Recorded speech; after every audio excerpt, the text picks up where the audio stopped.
ബഹുമാന്യരായ എല്ലാ സഹോദരീ സഹോദരന്മാർക്കും കർത്തൃദാസന്മാർക്കും വേഗം വരുന്നവനായ യേശുക്രിസ്തുവിൻ്റെ നിസ്തുല്യ നാമത്തിൽ എൻ്റെ സ്നേഹവന്ദനം അറിയിക്കുന്നു. അപ്പോസ്തല പ്രവൃത്തികളുടെ ഈ ബൈബിൾ സ്റ്റഡിയിലേക്ക് നിങ്ങൾക്കെല്ലാവർക്കും സ്വാഗതം. 22ാമത്തെ എപ്പിസോഡിലേക്ക് നമ്മളെ ഒരുമിച്ച് കൂട്ടിക്കൊണ്ടുവന്ന ദൈവത്തിന് ഞാൻ സ്തോത്രം ചെയ്യുന്നു. ഞങ്ങളെ ഓർത്ത് തുടർന്നും പ്രാർത്ഥിക്കണമേ എന്ന് ഞാൻ അപേക്ഷിക്കുന്നു. നമ്മൾ ഈ കഴിഞ്ഞ ചില എപ്പിസോഡുകളായി ശൗലിൻ്റെ മാനസാന്തരത്തെക്കുറിച്ച് മനസ്സിലാക്കി വരികയായിരുന്നു. അപ്പോസ്തലപ്രവൃത്തി 9-ാം അധ്യായത്തിലാണല്ലോ ആ വിഷയം രേഖപ്പെടുത്തിയിരിക്കുന്നത്. തൻ്റെ മാനസാന്തരം ഒരു പ്രത്യേക നിലയിലാണ് നമ്മൾക്ക് ആദ്യ ഭാഗങ്ങളിൽ കാണുവാൻ കഴിയുന്നത്. യെരുശലേമിൽ നിന്ന് മഹാപുരോഹിതന്മാരുടെ അധികാരപത്രവുമായി യെരുശലേം സഭയിൽ നിന്ന് ഓടിപ്പോയ വിശുദ്ധന്മാരെ ദമസ്കോസിൽ ചെന്ന് അവരെ അവിടെ കണ്ടെത്തി പിടിച്ചുകൊണ്ട് മടക്കി യെരുശലേമിൽ കൊണ്ടുവന്ന് കാരാഗ്രഹത്തിലിടുവാനുള്ള ശ്രമത്തിലായിരുന്നു ശൗൽ. അങ്ങനെ യാത്ര ചെയ്ത് ഏതാണ്ട് 150 മൈലോളം യാത്ര ചെയ്ത് ദമസ്കോസിൻ്റെ പടിവാതിക്കൽ വന്നപ്പോൾ ഒരു ദൈവീക സ്പർശനം തനിക്കുണ്ടായി. അതിനുശേഷം 9-ാം അധ്യായത്തിൻ്റെ 10 മുതൽ ഉള്ള വേദഭാഗങ്ങൾ നമ്മൾ വായിച്ചാൽ ദമസ്കോസിലുള്ള അനന്യാസ് എന്ന് പറയുന്ന ഒരു ശിഷ്യൻ തന്നെ ശുശ്രൂഷിക്കുന്നു. താൻ അവിടെ സ്നാനപ്പെടുന്നു, പരിശുദ്ധാത്മാവിനാൽ നിറയപ്പെടുന്നു. അതൊക്കെ നമുക്ക് ആ ഭാഗങ്ങൾ പഠിക്കുവാൻ കഴിയും. 19 മുതലുള്ള ഭാഗങ്ങളിൽ ശൗൽ ദമസ്കോസിലുള്ള ശിഷ്യന്മാരുമായി ചേർന്ന് നിന്ന് യേശുക്രിസ്തുവിനെ വളരെ പ്രാഗൽഭ്യത്തോടെ പ്രസംഗിക്കുന്നതായിട്ട് നാം കഴിഞ്ഞ എപ്പിസോഡിൽ കണ്ടു.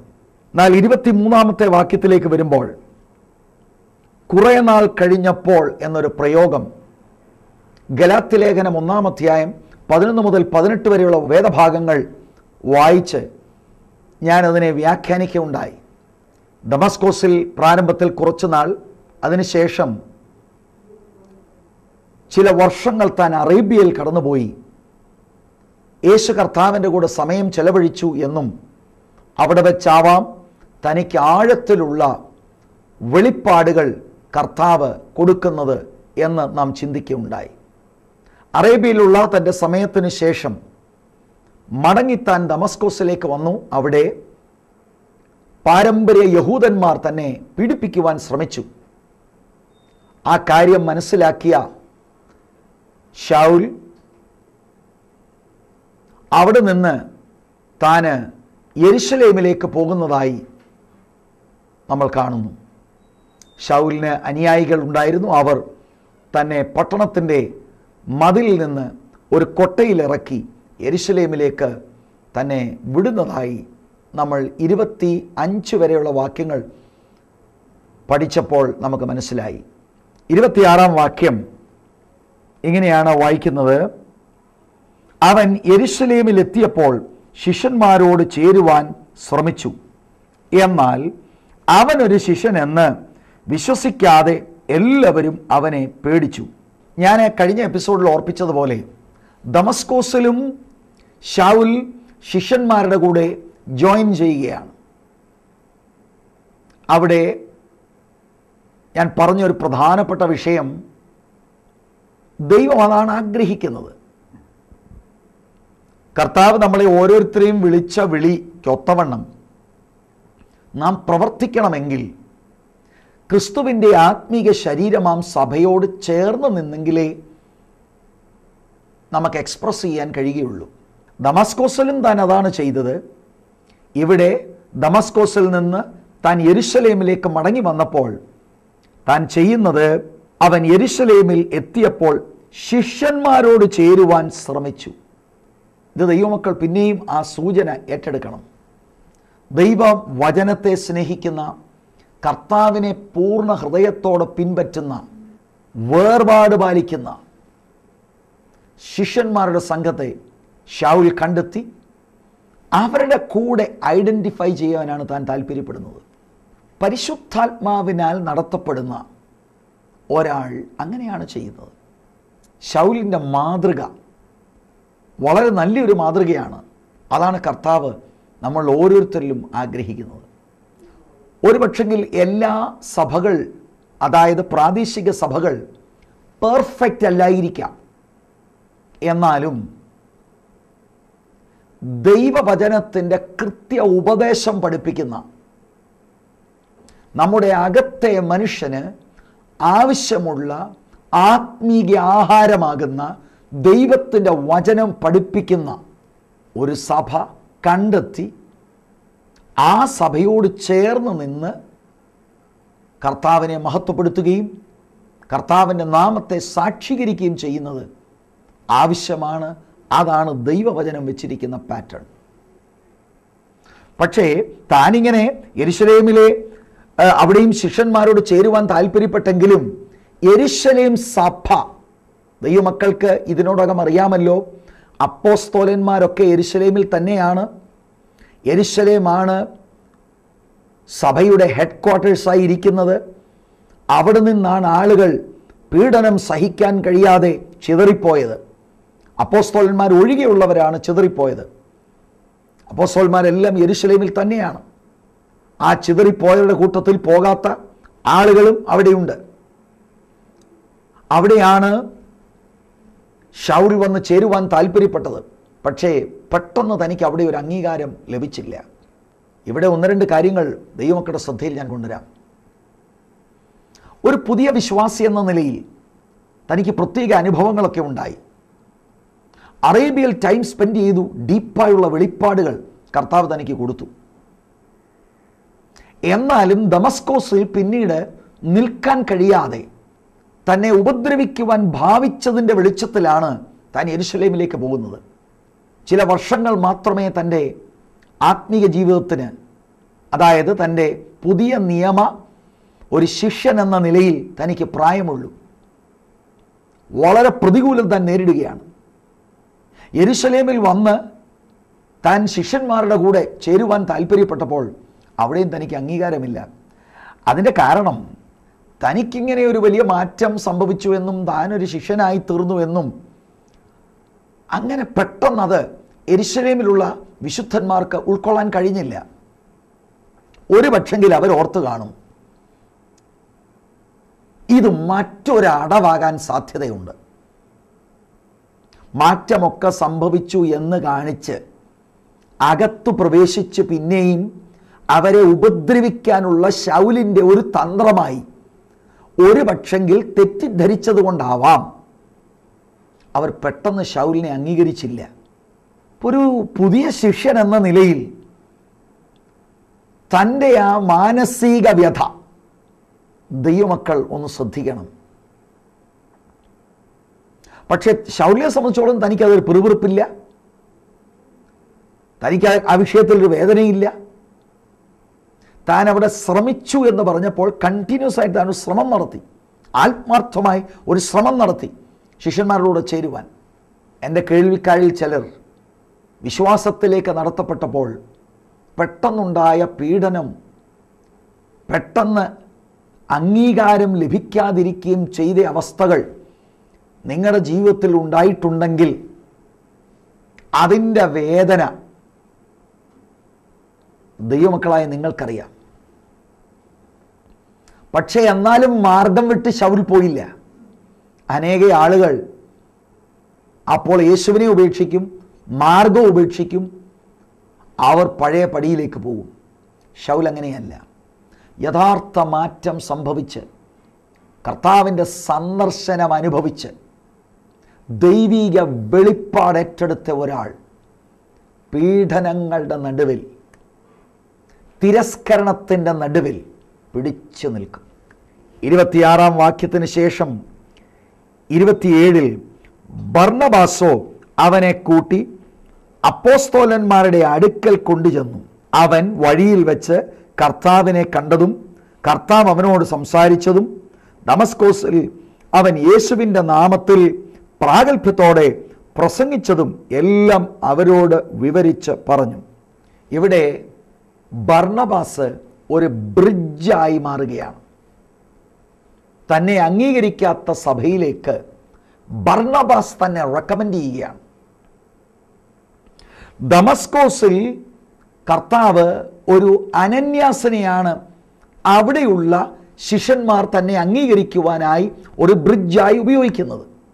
യെരുശലേം സഭയിൽ താൻ വന്നപ്പോൾ അവിടെയുള്ള ശിഷ്യന്മാർ തന്നെ അംഗീകരിക്കാതെ ഇരിക്കുമ്പോൾ കർത്താവ് പ്രബോധനപുത്രൻ അറിയപ്പെടുന്ന ബർണബാസിനെയാണ് ഉപയോഗിക്കുന്നത്. നമ്മൾ 4-ാം അധ്യായത്തിൻ്റെ അവസാന ഭാഗങ്ങളിൽ ബർണബാസിനെ കണ്ടതാണ്. വളരെ തീഷ്ണതയുള്ള ഒരു മനുഷ്യനായി നമ്മളവിടെ കണ്ടു. ദൈവസഭയിൽ മുട്ടുള്ളവർക്ക് കൊടുക്കുവാനായി തനിക്കുണ്ടായിരുന്ന വസ്തു പോലും വിറ്റ് അതിൽ കിട്ടിയ സാമ്പത്തികം കൊണ്ടുവന്ന് അപ്പോസ്തോലന്മാർക്ക് കൊടുക്കുന്ന ഒരു കാഴ്ച നമ്മൾ 4-ാം അധ്യായത്തിൻ്റെ അവസാന ഭാഗങ്ങൾ കണ്ടതാണ്. ഇവിടെ ബർണബാസ് ശൗലിലുള്ള ആ അഭിഷേകം മനസ്സിലാക്കി യാതൊരു നിലയിലും ഒരു തടസ്സമായി നിൽക്കാതെ തന്നെ അടുത്ത സ്റ്റെപ്പിലേക്ക് നയിക്കുകയാണ്. തൻ്റെ റെക്കമെൻഡേഷൻ അനുസരിച്ചാണ് യെരുശലേം സഭ ശൗലിനെ അംഗീകരിക്കുന്നത്. അടുത്തതായിട്ട് നമ്മൾ വായിക്കുന്നത് ഇങ്ങനെയാണ്: പിന്നെ അവൻ യെരുശലേമിൽ അവരുമായി പെരുമാറുകയും കർത്താവിൻ്റെ നാമത്തിൽ പ്രാഗൽഭ്യത്തോടെ പ്രസംഗിക്കുകയും ചെയ്തു പോന്നു. യെരുശലേം സഭയോട് ചേർന്ന് പിന്നെയും താൻ പ്രസംഗിക്കുകയാണ്. യേശുവിനെ താൻ പ്രസന്റ് ചെയ്യുകയാണ്. യെരുശലേമിൽ നിന്നാണ് താൻ ആളുകളെ പീഡിപ്പിക്കുവാനായി ദമസ്കോസിലേക്ക് പോകുന്നത്. മടങ്ങി വന്ന് എവിടെ നിന്ന് താൻ പോയോ അവിടെ യേശുവിൻ്റെ ഒരു സാക്ഷിയായി, വളരെ ബോൾഡായി കർത്താവിൻ്റെ സാക്ഷിയായി തീരുകയാണ്. 29-ാം വാക്യം: യവന ഭാഷക്കാരായ യഹൂദന്മാരോടും അവൻ സംഭാഷിച്ചും തർക്കിച്ചു. അവരോ അവനെ കൊല്ലുവാൻ വട്ടം കൂട്ടി. ഒരുപക്ഷെങ്കിൽ സ്തേഫാനോസിനെ കൊല്ലുവാൻ വട്ടം കൂട്ടിയ അതേ ഹെലനിസ്റ്റിക് ജ്യൂസ് അവരായിരിക്കാം ഇപ്പോൾ ശൗലിനെതിരെ അവനെ അപായപ്പെടുത്തുവാൻ നീങ്ങുന്നത്. അന്ന് സ്തേഫാനോസിനെ കൊല്ലുന്ന സമയത്ത് ശൗലും അത് സമ്മതിച്ച് അവരുടെ കൂട്ടത്തിൽ നിന്നതാണ്. മാനസാന്തരപ്പെട്ട് ക്രിസ്തു ശിഷ്യനായിരിക്കുന്ന ശൗൽ ഇപ്പോൾ അവരോട് വളരെ പ്രാഗൽഭ്യത്തോടെ ദൈവവചനം സംസാരിക്കുമ്പോൾ അവർ സ്തേഫാനോസിനോട് ചെയ്തതുപോലെ തന്നെ ശൗലിനോടും ചെയ്യുവാൻ ഭാവിക്കുന്ന ഒരു രംഗമാണ് 29-ാമത്തെ വാക്യം വെളിപ്പെടുത്തുന്നത്. 30-ാമത്തെ വാക്യം: സഹോദരന്മാരതറിഞ്ഞ് അവനെ കൈസറിയയിലേക്ക് കൂട്ടിക്കൊണ്ടുപോയി അവിടെ നിന്ന് തർസോസിലേക്ക് അയച്ചു. ശൗലിൻ്റെ സ്വന്തം ദേശമാകുന്ന തർസോസിലേക്ക് തന്നെ അവിടുന്ന് അയക്കുകയാണ്. അത്ര ഭയങ്കരമായ ഉപദ്രവം ശൗലിന് അവിടെ നേരിട്ടു. അപ്പോൾ ഈ കാര്യം മനസ്സിലാക്കിയ സഭയിലെ സഹോദരന്മാർ തന്നെ സംരക്ഷിക്കുവാനായി തന്നെ അങ്ങനെ അവിടുന്ന് നാട് കടത്തുകയാണ്. ഈ 30-ാമത്തെ വാക്യത്തിന് ശേഷം ഏതാണ്ട് 10 വർഷം ഒരു കാലഘട്ടം നമ്മൾ ചരിത്രം മനസ്സിലാക്കിയാൽ പിന്നെ നമ്മൾ ശൗലിനെ കാണുന്നില്ല. 11-ാം അധ്യായത്തിലേക്ക് വരുമ്പോഴാണ് പിന്നെയും ബർണബാസ് തർസോസിൽ നിന്ന് ശൗലിനെ അന്ത്യോക്യയിലെ സഭയെ പഠിപ്പിക്കുവാനായി കൊണ്ടുവരുന്നതായി നാം കാണുന്നത്. 11-ാം അധ്യായം നമ്മൾ ധ്യാനിക്കുന്ന സമയത്ത് ആ കാര്യങ്ങൾ നമുക്ക് പിന്നെയും ചിന്തിക്കുവാൻ കഴിയും. അടുത്ത വാക്യം 31-ാം വാക്യത്തിൽ: അങ്ങനെ യഹൂദിയ, ഗലീല, ശമരിയ എന്നീ ദേശങ്ങളിലൊക്കെയും സഭയ്ക്ക് സമാധാനമുണ്ടായി. അത് ആത്മീക വർധനവ് പ്രാപിച്ചും കർത്താവിനോടുള്ള ഭക്തിയിലും പരിശുദ്ധാത്മാവിൻ്റെ പ്രബോധനത്തിലും നടന്ന് പെരുകിക്കൊണ്ടിരുന്നു. 6-ാം അധ്യായത്തിൽ ശിഷ്യന്മാർ പെരുകി എന്നൊരു പ്രയോഗം നമ്മൾ കണ്ടു. ഇവിടെ ദൈവസഭകൾ പെരുകി എന്ന് നമ്മൾക്ക് കാണുവാൻ കഴിയും. ചർച്ചസ് വർ മൾട്ടിപ്ലൈ. ധാരാളം ആളുകൾ യേശുക്രിസ്തുവിലേക്ക് വരുവാൻ കാരണമായി തീർന്നു. യേശുക്രിസ്തുവിലേക്ക് ധാരാളം ആളുകൾ വന്നു. 32 മുതൽ ഉള്ള വാക്യങ്ങളിൽ രണ്ട് അത്ഭുതങ്ങളെക്കുറിച്ച് ലൂക്കോസ് എടുത്തെഴുതുകയാണ്. അത് പത്രോസിൻ്റെ ശുശ്രൂഷയിൽ നടന്ന രണ്ട് അത്ഭുതങ്ങളാണ്. 32 മുതൽ 35 വരെയുള്ള വാക്യങ്ങളിൽ ഒരത്ഭുതവും 36 മുതൽ ഉള്ള വാക്യങ്ങളിൽ രണ്ടാമത്തെ അത്ഭുതത്തെക്കുറിച്ച് താൻ വിവരിക്കുകയാണ്. 32 മുതലുള്ള വാക്യങ്ങൾ പെട്ടെന്ന് ഞാൻ നിങ്ങളുടെ ശ്രദ്ധയിൽ കൊണ്ടുവരാം. പത്രോസ് എല്ലായിടവും സഞ്ചരിക്കയിൽ ലുദ്ദയിൽ പാർക്കുന്ന വിശുദ്ധന്മാരുടെ അടുക്കലും ചെന്നു. അവിടെ പക്ഷവാതം പിടിച്ച് 8 സംവത്സരമായി കിടപ്പിലായിരുന്ന ഐനയാസ് എന്ന പേരുള്ള ഒരു മനുഷ്യനെ കണ്ടു. പത്രോസ് അവനോട്, ഐനയാസേ, യേശുക്രിസ്തു നിന്നെ സൗഖ്യമാക്കുന്നു, എഴുന്നേറ്റ് താനായി തന്നെ കിടക്ക വിരിച്ചുകൊള്ളുക എന്ന് പറഞ്ഞു. ഉടൻ അവൻ എഴുന്നേറ്റു. ലുദ്ദയിലും ശാരോനിലും പാർക്കുന്നവർ എല്ലാവരും അവനെ കണ്ട് കർത്താവെങ്കിലേക്ക് തിരിഞ്ഞു. ഞാൻ നേരത്തെ തന്നെ നിങ്ങളോട് സൂചിപ്പിച്ചിട്ടുണ്ട്, എന്തിനാണ് അത്ഭുതം? മിറക്കിൾ മിനിസ്ട്രി, മിറക്കിൾസ് നടക്കുമ്പോൾ അതൊരു ചൂണ്ടുപലകയാണ്. ഇവിടുത്തെ ഈ 35-ാം വാക്യം ശ്രദ്ധേയമാണ്. ലുദ്ദയിലും ശാരോനിലും പാർക്കുന്നവർ എല്ലാവരും അവനെ കണ്ട് കർത്താവെങ്കിലേക്ക് തിരിഞ്ഞു. കർത്താവെങ്കിലേക്ക് തിരിയാനുള്ള ഒരു ചൂണ്ടുപലകയാണ് ഐനസ് എന്ന് പറയുന്ന മനുഷ്യൻ അത്ഭുതകരമായി വിടുതൽ പ്രാപിക്കുന്നത്. 8 വർഷമായി താൻ കിടപ്പിലായിരുന്ന പാരലറ്റിക് ഒരു രോഗിയാണ്. യേശു തൻ്റെ പരസ്യ ശുശ്രൂഷയിൽ സൗഖ്യമാക്കിയതുപോലെ തന്നെ യോഹന്നാന്റെ സുവിശേഷം 5-ാം അധ്യായത്തിൻ്റെ ആദ്യത്തെ 10 വാക്യങ്ങൾ വായിച്ചു കഴിഞ്ഞാൽ 38 വർഷമായി ബെഥസ്ദ കുളക്കരയിൽ കിടന്ന ഒരു മനുഷ്യനോട് യേശു നിന്റെ കിടക്കയെടുത്ത് നടക്കുക എന്ന് പറയുമ്പോൾ അവൻ കിടക്കയെടുത്ത് നടക്കുന്നു. അങ്ങനെ വലിയൊരു അത്ഭുതം നടന്നു. അതുപോലെ തന്നെ 8 വർഷമായ ഈ പാരലിറ്റിക് ആയിട്ടുള്ള ഈ രോഗി അത്ഭുതകരമായി വിടുതൽ പ്രാപിക്കുന്നതായിട്ട് നമുക്ക് ഇവിടെ നിന്ന് കാണുവാൻ കഴിയും. പവർ മിനിസ്ട്രീസ് വെളിപ്പെടുമ്പോൾ ദൈവസഭയ്ക്ക് വളർച്ചയുണ്ടാകും. എന്നാൽ അങ്ങനെ യേശുക്രിസ്തുവിലേക്ക് വരുന്നവരെ ദൈവവചനം പഠിപ്പിച്ച് യേശുവിൻ്റെ ശിഷ്യരാക്കി തീർക്കണം. ശരിയായ ഇവാഞ്ചലിസം കേവലം കൺവേർഷൻസ് മാത്രമല്ല, ഇവാഞ്ചലിസ്റ്റിക് ഔട്ട്റീച്ചുകളിലൂടെ ഒരു കമ്മിറ്റ്മെൻ്റ് എടുക്കുന്നവരെ ദൈവവചന പ്രഘോഷത്തിലൂടെയും അത്ഭുതങ്ങൾ അടയാളങ്ങൾ കണ്ടും അനുഭവിച്ചും ഒക്കെ കർത്താവിൻ്റെ സന്നിധിയിൽ കമ്മിറ്റ്മെൻ്റ് എടുക്കുന്നവരെ യേശുക്രിസ്തുവിൻ്റെ ശിഷ്യന്മാരാക്കുവാൻ അവരെ പഠിപ്പിക്കേണ്ട ഉത്തരവാദിത്വം ദൈവദാസന്മാർക്ക്, ദൈവസഭകൾക്ക് ഉണ്ട്. ഈ അത്ഭുതത്തെക്കാൾ വലിയൊരു അത്ഭുതമാണ് 36 മുതലുള്ള വാക്യങ്ങളിൽ നമ്മൾ കാണുവാൻ കഴിയുന്ന മരിച്ച ഒരാൾ അത്ഭുതകരമായി പിന്നെയും ജീവൻ പ്രാപിക്കുന്നു. വേഗത്തിൽ നമുക്കതും ഒന്ന് നോക്കാം.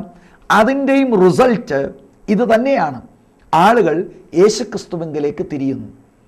അല്ലാതെ അത്ഭുതങ്ങൾ ചെയ്തിട്ട് എൻ്റെ ശുശ്രൂഷയിൽ അത്ഭുതമുണ്ട് എന്ന് ആളുകളെ കാണിക്കാനോ പ്രത്യേക നിലയിൽ സ്വന്തമായിട്ട് ഈഗോ വർദ്ധിപ്പിക്കുവാനോ ആ നിലയിലുള്ള ഒരു കാര്യത്തിനല്ല യേശു ഇന്ന് അത്ഭുതം ചെയ്യുന്നത്. പത്രോസിൻ്റെ തന്നെ സ്വന്തം വാക്കുകൾ 3-ാം അധ്യായത്തിൽ നമ്മൾ ചിന്തിച്ചതാണല്ലോ. ഒരു മുടന്തൻ അത്ഭുതകരമായി നടന്നു കഴിഞ്ഞപ്പോൾ പത്രോസ് പറയുന്നത്, ഞങ്ങളുടെ സ്വന്തം ഭക്തി കൊണ്ടുമല്ല ശക്തി കൊണ്ടുമല്ല ഈ അത്ഭുതം, ദൈവം യേശുക്രിസ്തുവിൻ്റെ നാമത്തെ മഹത്വീകരിക്കുകയാണ്. പരിശുദ്ധാത്മാവിൻ്റെ ശക്തിയുടെ വ്യാപാരത്താൽ യേശുക്രിസ്തുവിൻ്റെ നാമത്തിലാണ് വീര്യപ്രവൃത്തികളും അത്ഭുതങ്ങളും നടക്കുന്നത്. ഇന്നും അങ്ങനെ തന്നെയാണ് നടക്കുന്നത്. വ്യക്തിപരമായി കർത്താവ് ഒരാളെ ഉപയോഗിക്കുമ്പോൾ ആ വ്യക്തിക്ക് അതിനകത്ത് പുകഴുവാനോ അതിലൂടെ ക്രെഡിറ്റ് എടുക്കുവാനോ ഒന്നും വ്യവസ്ഥയില്ല എന്ന സത്യം ദൈവമക്കൾ അറിയണം. അങ്ങനെ ഒരത്ഭുതം നടക്കുമ്പോൾ അതിലൂടെ ക്രെഡിറ്റ് എടുക്കുന്നത് ക്രിസ്തുവിൻ്റെ ആത്മാവ് ചെയ്യുന്ന കാര്യമല്ല എന്നും ഞാൻ വേഗത്തിൽ കൂട്ടിച്ചേർക്കുകയാണ്. എല്ലാ അത്ഭുതങ്ങളും അടയാളങ്ങളുടെ പിൻപിൽ യേശുവിൻ്റെ നാമം ഉയരുവാനാണ്. അതിനകത്ത് മനുഷ്യൻ പുകഴ്ചയെടുക്കുവാനല്ല. 36 മുതൽ യോപ്പയിൽ പേടമാൻ എന്നർത്ഥമുള്ള തബിത എന്ന പേരുള്ള ശിഷ്യ ഉണ്ടായിരുന്നു. അവൾ വളരെ സൽപ്രവൃത്തികളും ധർമ്മങ്ങളും ചെയ്തു പോന്നവളായിരുന്നു. ആ കാലത്ത് അവൾ ദീനം പിടിച്ച് മരിച്ചു. അവർ അവളെ കുളിപ്പിച്ച് ഒരു മാളിക മുറിയിൽ കിടത്തി. ലുദ്ദ യോപ്പയ്ക്ക് സമീപമാകയാൽ പത്രോസ് അവിടെ ഉണ്ടെന്ന് ശിഷ്യന്മാർ കേട്ടു. നീ താമസിയാതെ ഞങ്ങളുടെ അടുക്കലോളം വരണം എന്ന് അപേക്ഷിക്കുവാൻ 2 ആളെ അവൻ്റെ അടുക്കൽ അയച്ചു. പത്രോസ് എഴുന്നേറ്റ് അവരോട് കൂടി ചെന്നു. എത്തിയപ്പോൾ അവർ അവനെ മാളിക മുറിയിൽ കൊണ്ടുപോയി. അവിടെ വിധവമാർ എല്ലാവരും കരഞ്ഞുകൊണ്ട് തബിത തങ്ങളോടുകൂടെ ഉള്ളപ്പോൾ ഉണ്ടാക്കിയ കുപ്പായങ്ങളും ഉടുപ്പുകളും കാണിച്ചുകൊണ്ട് അവൻ്റെ ചുറ്റും നിന്നു. പത്രോസ് അവരെയൊക്കെയും പുറത്തിറക്കി മുട്ടുകുത്തി പ്രാർത്ഥിച്ചു. ശവത്തിൻ്റെ നേരെ തിരിഞ്ഞു. തബീത്തേ, എഴുന്നേൽക്കുക എന്ന് പറഞ്ഞു.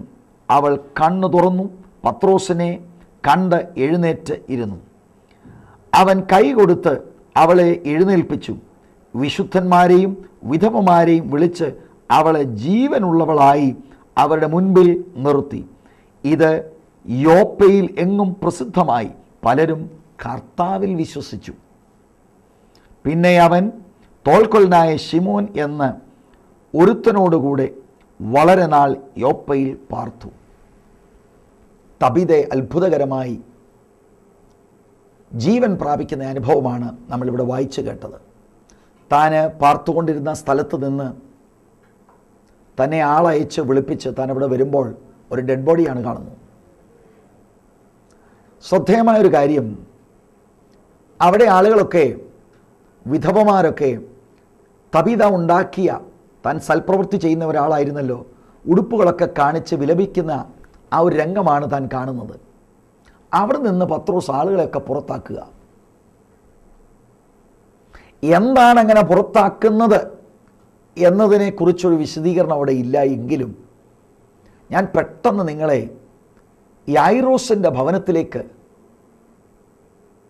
ഞാൻ നിങ്ങളുടെ ശ്രദ്ധയൊന്ന് തിരിക്കുകയാണ്. ഇതുപോലെയാണ് കർത്താവ് അവിടെയും ചെയ്തത്. യായിറോസിൻ്റെ ഏക മകൾ മരിച്ചു. കർത്താവ് അവിടെ ചെല്ലുന്ന സമയത്ത് ആളുകളൊക്കെ കരഞ്ഞ് വിലപിക്കുന്ന ഒരു രംഗമാണ് കാണുന്നത്. അവിടെ നിന്ന് അവരെയൊക്കെ മാറ്റിയിട്ട് കർത്താവ് പത്രോസിനെയും യാക്കോബിനെയും യോഹന്നാനെയും തൻ്റെ കൂടെ ചേർത്താണ് താൻ അവിടെ ശുശ്രൂഷിക്കുന്നത്. ആ കൂട്ടത്തിൽ പത്രോസുണ്ട്. അതുപോലെ തന്നെ പത്രോസ് ഇവിടെ മറ്റുള്ളവരെ എല്ലാം താൻ അവിടുന്ന് മാറ്റി താൻ മുട്ടുകുത്തി പ്രാർത്ഥിച്ചു. പ്രാർത്ഥിച്ച ശേഷം ആ ശവത്തിനെതിരെ തിരിഞ്ഞ് താൻ പ്രഖ്യാപനം നടത്തുകയാണ്, കമാൻഡ് ചെയ്യുകയാണ്. മരിച്ചവർ ഉയർക്കുമെന്ന് ഞാൻ വിശ്വസിക്കുന്നു. പക്ഷേ എല്ലാ മരിച്ചവരും ഉയർക്കുകയില്ല. ഒരിക്കൽ മരിക്കുകയും പിന്നെ ന്യായവിധിയും ദൈവം മനുഷ്യർക്ക് നിയമിച്ചിരിക്കുകയാണ്. ഡിവൈൻ അപ്പോയിൻമെൻ്റ് ആണ് ഡെത്ത്. അപ്പോൾ തന്നെ ദൈവനാമ മഹത്വത്തിന് വേണ്ടി മറ്റുള്ളവർ വിശ്വസിക്കേണ്ടതിന് കർത്താവ് മരിച്ചവരിൽ നിന്ന് ആളുകളെ മടക്കി കൊണ്ടുവരുവാൻ കഴിവുള്ളവനാണ്. അവിടുന്ന് ഇന്നും അങ്ങനെ ചെയ്യും എന്ന് ഞാൻ വിശ്വസിക്കുന്നു. പത്രോസ് പ്രാർത്ഥിച്ചപ്പോൾ തനിക്ക് കിട്ടിയ നിയോഗമനുസരിച്ചാണ് ശവത്തിന് നേരെ തിരിഞ്ഞ് താൻ കമാൻഡ് ചെയ്യുന്നത്. അല്ലാതെ ശവമുള്ളയിടത്ത് ചെന്ന് ട്രയൽ നടത്തുന്നത് തിരുവെഴുത്തിൻ്റെ പ്രാക്ടീസ് അല്ല. അവിടെ കർത്താവ് മഹത്വം എടുക്കുകയില്ല. കർത്താവിൻ്റെ നാമം അപമാനിക്കപ്പെടും. യേശു കർത്താവിൻ്റെ പരസ്യ ശുശ്രൂഷയിൽ തന്നെ 3 കേസുകളാണ് ഉയർത്തെഴുന്നേറ്റതായി തിരുവെഴുത്ത് റെക്കോർഡ് ചെയ്യുന്നത്. ഞാൻ മുമ്പ് ഓർപ്പിച്ചതുപോലെ യായിറോസിൻ്റെ ഭവനത്തിൽ തൻ്റെ മകൾ അത്ഭുതകരമായി ഉയർത്തെഴുന്നേൽക്കുന്നു. നൈനിലെ വിധവയുടെ മകൻ അത്ഭുതകരമായി ഉയർത്തെഴുന്നേൽക്കുന്നു. 4 ദിവസമായി നാറ്റം വെച്ച കല്ലറയ്ക്കുള്ളിലായിരുന്ന ലാസറസ് അത്ഭുതകരമായി ജീവൻ പ്രാപിച്ച് പുറത്തു വരുന്നു. ദൈവമക്കൾക്ക് എന്തു തോന്നുന്നു? കർത്താവിൻ്റെ പരസ്യ ശുശ്രൂഷ കാലഘട്ടത്തിൽ 3 പേർ മാത്രമേ മരിച്ചിട്ടുള്ളായിരുന്നു ഞാൻ വിശ്വസിക്കുന്ന ധാരാളം ആളുകൾ മരിച്ചു. പക്ഷെ 3 പേരെ കർത്താവ് ഉയർപ്പിച്ചുള്ളൂ. കർത്താവ് ചെയ്തതെല്ലാം പിതാവാം ദൈവത്തിൻ്റെ പെർഫെക്റ്റ് വില്ലിൽ പിതാവിനെ പ്രസാദിപ്പിക്കുവാൻ പരിശുദ്ധാത്മാവിൻ്റെ ചാലായി കർത്താവ് ഏൽപ്പിക്കപ്പെടുകയാണ്. ഇത് തന്നെയാണ് ദൈവസഭയും ചെയ്യേണ്ടത്. ആവേശം മൂത്ത് മരിച്ചു കിടക്കുന്ന ശവത്തിനെതിരെ കമാൻഡ് ചെയ്യുന്നത് ദൈവനാമ മഹത്വത്തിന് വേണ്ടിയുള്ള കാര്യങ്ങളല്ല. ആത്മനിയോഗത്തിൽ പരിശുദ്ധാത്മാവിൻ പ്രേരണ തരുമ്പോൾ കർത്താവിൻ്റെ നാമ മഹിമയ്ക്ക് വേണ്ടിയാണ് ആ ശുശ്രൂഷ ചെയ്യേണ്ടത്. അങ്ങനെ ദൈവാത്മാവിൻ്റെ നടത്തിപ്പിലും ദൈവിക അധികാരത്തിൽ നിന്നുകൊണ്ട് ചെയ്താൽ തീർച്ചയായും ഇന്നും മരിച്ചവരിൽ നിന്ന് ആളുകൾ ഉയർക്കും. അങ്ങനെ ഉയർത്താലും ആ ആൾ പിന്നെ മരിക്കും. എന്നാൽ വിശുദ്ധന്മാരുടെ പുനരുത്ഥാനത്തിൽ ആളുകൾ ഉയർത്തെഴുന്നേൽക്കുമ്പോൾ കർത്താവ് താൻ ഗംഭീരനാദത്തോടും പ്രധാന ദൂതൻ്റെ ശബ്ദത്തോടും ദൈവത്തിൻ്റെ കാഹളത്തോടും കൂടി സ്വർഗത്തിൽ നിറങ്ങി വരുന്ന ഒരു ദിവസമുണ്ട്.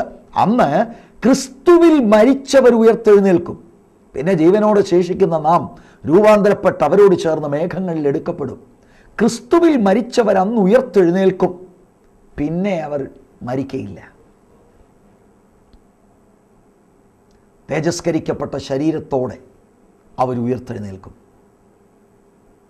എന്നാൽ അതിനു മുൻപ് ഈ കാലഘട്ടത്തിൽ ദൈവസഭയുടെ ശുശ്രൂഷയിലൂടെ ഉയർത്തെഴുന്നേൽക്കുന്ന ആളുകൾ പിന്നെയും മരിക്കും. കാരണം ഒരിക്കൽ മരിക്കണമെന്നുള്ളത് ദൈവം വച്ചിരിക്കുന്ന ഒരു ഡിവൈൻ അപ്പോയിൻമെൻ്റാണ്. അങ്ങനെ ദൈവം അവിടുത്തെ ഹിതത്തിൽ ഒരു വ്യക്തിയിലൂടെ മരിച്ചു കിടക്കുന്ന ഒരാളിനെ ഉയർപ്പിച്ചാൽ അതിൻ്റെ റിസൾട്ട് കർത്താവ് ആഗ്രഹിക്കുന്നതാണ് ഈ 42-ാം വാക്യത്തിൽ എഴുതിയിരിക്കുന്നത്. ഇത് യോപ്പയിൽ എങ്ങും പ്രസിദ്ധമായി, പലരും കർത്താവിൽ വിശ്വസിച്ചു. അതാണ് ഇന്നും സംഭവിക്കേണ്ടത്. ദൈവശക്തിയുടെ ഡെമോൺസ്ട്രേഷൻസ് ആളുകൾ കാണുമ്പോൾ യേശുക്രിസ്തു ദൈവത്തിൻ്റെ പുത്രനെന്ന് വിശ്വസിക്കുവാൻ അത് മുഖാന്തരമായി തീരും. അത് നിമിത്തം ദൈവസഭ വളരും. അത് നിമിത്തം കർത്താവ് മഹത്വമെടുക്കും. ഈ സത്യത്തെ ഉൾക്കൊള്ളുവാൻ ദൈവമക്കൾ തയ്യാറാകട്ടെ. അടുത്ത എപ്പിസോഡിൽ അപ്പോസ്തല പ്രവൃത്തി 10-ാം അധ്യായത്തിലേക്ക് നാം വരികയാണ്. വളരെ പ്രധാനപ്പെട്ട ഒരധ്യായമാണ് 10-ാമത്തെ അധ്യായം. പത്രോസിൻ്റെ ശുശ്രൂഷ കൊർന്നേലിയോസിൻ്റെ ഭവനത്തിൽ വെളിപ്പെടുന്നതാണ് നമ്മൾ മനസ്സിലാക്കുവാൻ പോകുന്നത്. വളരെ പ്രാർത്ഥനയോടെ അടുത്ത ആഴ്ചയിലും കർത്താവിൻ്റെ വരവ് താമസമെങ്കിൽ നമുക്ക് ഒരുമിച്ച് കാണാം. എന്നാൽ ഇന്ന് ഈ അത്ഭുതങ്ങളെക്കുറിച്ച് അവസാനം ഞാൻ ഇങ്ങനെ വേഗത്തിൽ നിങ്ങളുടെ ശ്രദ്ധയിൽ കൊണ്ടുവന്നു. 2 അത്ഭുതങ്ങൾ. ഒന്നൊരു പാരാറ്റിക് കേസ് വിടുതൽ പ്രാപിക്കുന്നു. രണ്ടാമത്തേത് അതിലും വലുത്, മരിച്ചു കിടക്കുന്ന തബിത എഴുന്നേൽക്കുന്നു. ഈ 2ഇടത്തും ആളുകൾ യേശുക്രിസ്തുവിൽ വിശ്വസിക്കുന്നു. ഞാൻ ഇത് കൺക്ലൂഡ് ചെയ്യുമ്പോൾ രോഗികളായി ഭാരപ്പെടുന്ന ചിലർക്ക് വേണ്ടി പ്രാർത്ഥിക്കുവാൻ ഞാൻ സമയമെടുക്കുവാൻ പോകുകയാണ്. നിങ്ങളുടെ രോഗമുള്ള ഭാഗത്തേക്ക് നിങ്ങളുടെ തന്നെ കരം വയ്ക്കുക. വിടുവിക്കുന്നത് ഒരു മനുഷ്യനല്ല. യേശുക്രിസ്തുവിൻ്റെ നാമത്തിൽ നമ്മൾ ഐക്യമത്യപ്പെട്ടുകൊണ്ട് പ്രാർത്ഥിക്കുമ്പോൾ കർത്താവിൻ്റെ നാമമഹിമയ്ക്ക് വേണ്ടി കർത്താവ് ഒരു അത്ഭുതം നിങ്ങൾക്ക് വേണ്ടി ചെയ്യും. യേശുക്രിസ്തുവിൽ വിശ്വസിച്ചുകൊണ്ട് കരം നിങ്ങളുടെ രോഗമുള്ള ഭാഗത്തേക്ക് ഈ സമയത്ത് വയ്ക്കുക. കണ്ണുകൾ അടയ്ക്കാം, പ്രാർത്ഥിക്കാം. പരിശുദ്ധ പിതാവേ, അവിടുത്തെ പുത്രനായ യേശുവിൻ്റെ നാമത്തിൽ രോഗശക്തികൾ ആ ശരീരത്തിൽ നീ സമയത്ത് വിട്ടുമാറട്ടെ. യേശുവിൻ്റെ നാമത്തിൽ ഒരത്ഭുതം അവിടുത്തെ ജനത്തിനു വേണ്ടി ഇന്ന് അങ്ങ് ചെയ്യണം. തിരുവെഴുത്തിൽ ഞങ്ങൾ ശ്രദ്ധിച്ചതുപോലെ പാരലിറ്റിക് ആയിട്ടുള്ള കേസുകൾ യേശുവിൻ നാമത്തിൽ എഴുന്നേൽക്കട്ടെ. അവരുടെ ശരീരത്തിൽ ഉച്ചി മുതൽ ഉള്ളംകാൽ വരെ പരിശുദ്ധാത്മാവിൻ്റെ ശക്തിയുടെ വ്യാപാരം അയച്ച് കർത്താവ് അവരെ എഴുന്നേൽപ്പിക്കണമേ. മറ്റേതെങ്കിലും വിഷയത്താൽ ഭാരപ്പെടുന്നവരുണ്ടെങ്കിൽ ആണിപ്പഴുതുള്ള കർത്താവിൻ്റെ കരം വെച്ച് അവരെ സൗഖ്യമാക്കണമേ. കർത്താവെ, ഈ വിടുതൽ അവരനുഭവിക്കുമ്പോൾ അങ്ങയെ മഹത്വീകരിക്കുവാനും അങ്ങയുടെ വചനം അനുസരിക്കുവാൻ സമർപ്പിക്കപ്പെടുവാനും ഇടവരുത്തുമാറാകണമേ എന്നടിയൻ പ്രാർത്ഥിക്കുന്നു. മഹത്വം കർത്താവ് എടുക്കും. യേശു കർത്താവിൻ നാമത്തിൽ തന്നെ ആമേൻ. നിങ്ങളൊരു വിടുതൽ പ്രാപിച്ചുവെങ്കിൽ ഞങ്ങളുമായി ആ സാക്ഷ്യം കർത്താവിൻ്റെ നാമമഹിമയ്ക്ക് വേണ്ടി പങ്കുവയ്ക്കണം എന്ന് ഓർമ്മപ്പെടുത്തി ഈ എപ്പിസോഡ് അവസാനിപ്പിക്കുന്നു. God bless you.